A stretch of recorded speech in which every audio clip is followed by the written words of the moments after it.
শঙ্করাট্টকে গ্রেফতার করতে গিয়েও আক্রান্ত হয়েছে ইডি গতকাল রাত্রেবেলায়।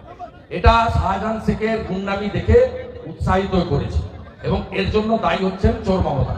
তিনি লাগাতার গত 1-1.5 বছর ধরে সভা সমিতিতে ইডি সিবিআইয়ের বিরুদ্ধে মানুষকে খেপিয়েছেন। আমি ধন্যবাদ জানাবো সিআরপিএফ এর জওয়ানদের যে তারা নিজেরা মার খেয়েছেন, গুলি করেননি। মমতা ব্যানার্জি এখন মুসলমান ভোট পাচ্ছেন না, বালিগঞ্জে পাননি, সাগরদিঘিতে পাননি। মুসলিমরা বুঝে গেছে 100টা মুসলমান গুন্ডা ডাকাত তারা বড়লোক হয়েছে, বাকি তারা গরিব হয়েছে। তাই মমতা ব্যানার্জির এখন সংখ্যালঘু লাশ দরকার।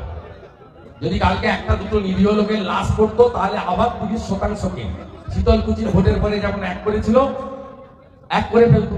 তাই যেভাবে ইডির আধিকারিকরা রক্তপাত সহ্য করেছেন, গুরুতর আহত অবস্থায় প্রাইভেট নার্সিংহোমে ভর্তি আছেন।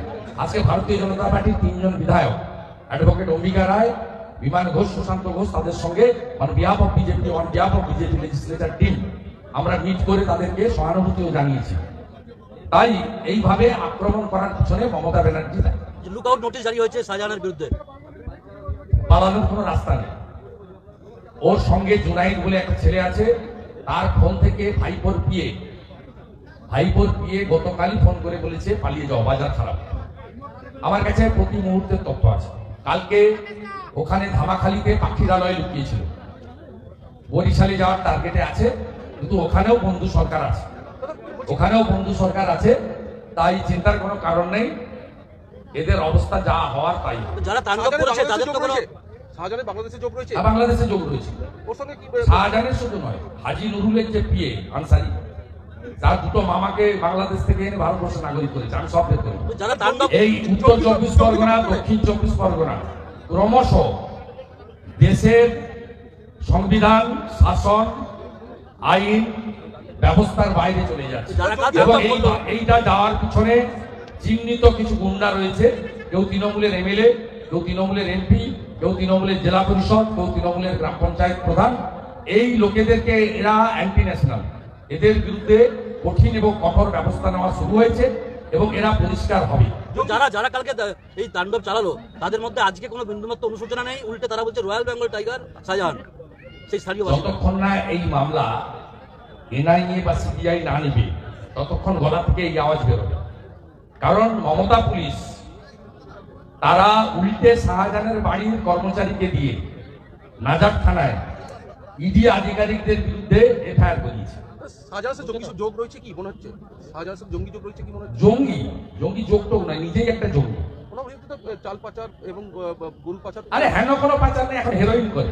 কলকাতা পোর্টে ধরা পড়েছিল যে 100 কোটি টাকার হেরোইন তার সঙ্গে। আপনারা ছটফট করেন না, এতে ঠিক হবে। অধীর চৌধুরী আজকে বলেছে যে 356 জারি করতে। অধীর চৌধুরী আজকে বলেছে যে কেন্দ্রীয় সরকার এখানে বলেন আর লোকসভায় গিয়ে লাফাবেন। রাষ্ট্রদ্রোহী মহুয়া মৈত্র রয়ে কেমন লাফাচ্ছিল লোক দেখেছে। নরেন্দ্র মোদীজিকে নর্দমার সঙ্গে তুলনা করেছিল এই অধীর চৌধুরী।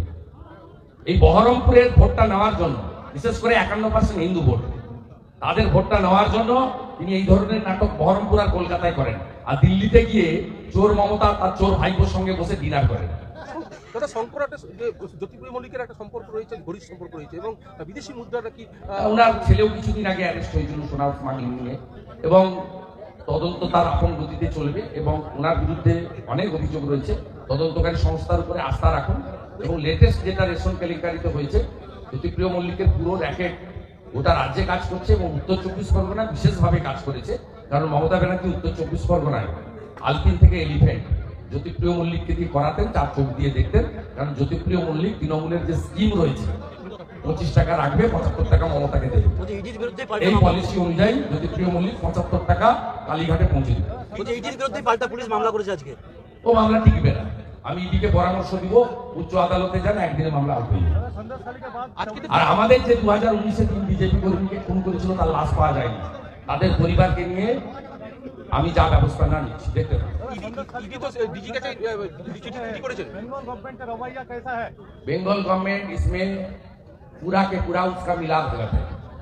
जब ईडी का टीम छोटा से सेंट्रल फोर्स लेकर सॉल्ट लेक से निकला था सुबह अर्ली मॉर्निंग 5 बजे, तब पहले जानकारी शाहजहां शेख और उनकी गुंडा को पुलिस ने जानकारी दिया कि तुम ये आ रहा है, तुम अपनी आदमी को असेंबली कर लो, दबाड़ा कर लो और उसका ऊपर हमला कर दो। कल वो जो जियाउद्दीन बोल के जो प्रधान का नाम मैंने लिया है सोशल हैंडल में, उसको पुलिस ने उठाया था। वहां का जो ओसी है वो सुकुमार महातो संदेशखाली का जो एमएलए है टीएमसी का, उसका गाड़ी में मिडनाइट में छोड़ दिया। और एक आमीनुल इस्लाम बोल के एसडीपीओ है वहां का, उन्होंने शाहजहां शेख को निकालने के लिए भी पैसेज बना दिया। ये पूरा मिला भगत है। जैसे यहाँ का अभिजीत है ना, ये गो तस्करी से इसका इन्वॉल्वमेंट है। नॉर्थ 24 परगना से सब लोग को लाया है। पंचायत बोर्ड में पूरा के पूरा धांधली हुआ है, और काउंटिंग सेंटर में धांधली हुआ है। पुरुलिया का हर वीडियो एक्स्ट्रा ব্যালট পেপার প্রিंट किया। पंचायते আপনাদের এখানে সব জায়গায় ডবল ব্যালট ছাপানো হয়েছে। ডবল ব্যালট সেপারেট সিটে অরিজিনাল আউট করে ওগুলো সব ঢুকিয়ে দিয়েছে পুলিশ। হিসাব হবে বিজেপি সরকারে বসে আইলে কমিশন বসিয়ে এদের সব বের করবো। 20 বছরের হিসাব বের করবো বলে দিয়ে গেলাম। পুরুলিয়া হলো জঙ্গল সুন্দরী, অরণ্য সুন্দরী। এখানকার মানুষ অত্যন্ত সহজ সরল সাদা সিধা। আপনাদের প্রণাম জানিয়ে বলে গেলাম, ট্রাস্ট নরেন্দ্র মোদীর উপর আস্থা রাখুন, আমরা যা করার করব। লাস্ট একটা প্রশ্ন, যে আজকে বিদ্যুৎ চাকরি প্রার্থীরা অস্থায়ী ফাঁসির মঞ্চ বানিয়ে আন্দোলন করতে কলকাতায়, কি আমি পেয়েছি, ওরা আমাকে পাঠিয়েছিল ভিডিও। এটা সিম্বলিক, যদিও আমরা কখনোই এনকারেজ করি না। আমরা ভাইপোকেও না বলেছি। ভাইপো বলছিল যে লিপসেন বাউন্সে 1 টাকা ঢুকে থাকলে আমি ফাঁসির দড়ি নিয়ে নেবো, কাউকে ডাকতে হবে না। কিন্তু ওনার 7,56,00,000 টাকার দুটো বাড়ি অ্যাটাচমেন্ট হয়েছে। 7,56,00,000, 1 টাকা না, অনেক বেশি টাকা। তারপরেও ভাইপোকেও বলছি যে আপনাকে ফাঁসির দড়ি নিতে হবে না, আপনি আইনের আশ্রয়ে যান, আইনের আশ্রয়ে গিয়ে আইনি লড়াই করুন। আমরা ফাঁসিকে সমর্থন করব। আমি কেন্দ্রীয় তদন্তকারী দলের দিক নেই, আমি রাজ্যের বিরোধী দলনেতা, এবং যতগুলো ইনভেস্টিগেশন হচ্ছে সব কোর্ট মনিটরিং হচ্ছে। হাইকোর্ট এবং সুপ্রিম কোর্টের নির্দেশে হচ্ছে। কোনোটাতেই বিজেপি সেন্ট্রাল গভর্নমেন্ট আমাদের কোনো ডাইরেক্ট রোল নেই। সব ইনভেস্টিগেশন হচ্ছে থ্রু কোর্ট ডাইরেকশন এবং কোর্ট মনিটরিং। কিভাবে তদন্ত হবে, তদন্তর গতি প্রকৃতি কি হবে, এটা please ask honourable court, court will decide. সেটা নিশ্চিতভাবে ভারতবর্ষের শক্তিশালী স্বরাষ্ট্রমন্ত্রী অমিত শাহজি সব জেনেছেন গতকাল। তিনি বা তার দপ্তর এই বিষয়ে ব্যবস্থা নিচ্ছেন। যিনি কাশ্মীরকে সোজা করে দিয়েছেন, সেখানে এই ধরনের মমতার 5 পয়সা 10 পয়সার গুন্ডাদের সোজা করতে বেশিক্ষণ লাগবে না। ঠিক আছে।